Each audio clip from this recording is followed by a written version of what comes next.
Hello mga loves! Isang panibagong araw na naman sa buhay ko at meron akong ulit pa order.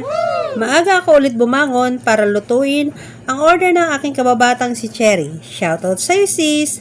Birthday kasi ng kanyang mama. At dahil may trabaho na ako sa barangay hall, ganito na ang gagawin ko tuwing may magpapaluto. At sayang yung order kanina, hindi ko na nagawang lutuan. Kaya naman, lumungkot ang person para sa mga gustong order. Hindi na ako pwede sa rush orders. Mainam na may pa-reserve na agad para hindi tayo naghahabol sa oras.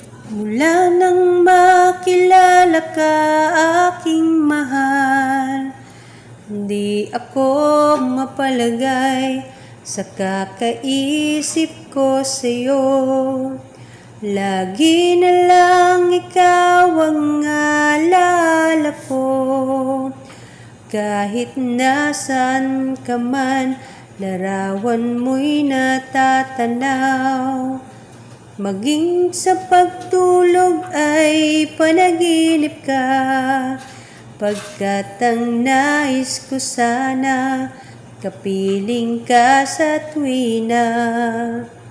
Ano bang nakita ng puso kong ito sa'yo? Kapag ika'y kasama, anong ligaya ko sinta? Bakit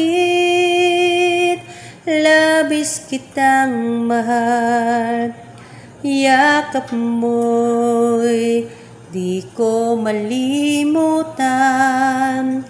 Bakit labis kitang mahal?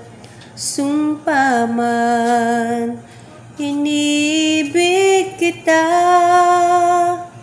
Mula nang makilala ka aking mahal, hindi ako mapalagay sa kakaisip ko sa'yo. Lagi na lang ikaw ang alala ko.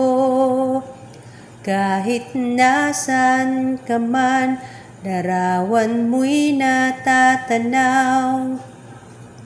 Maging sa pagtulog ay panaginip ka, pagkat ang nais ko sana, kapiling ka sa tuwina.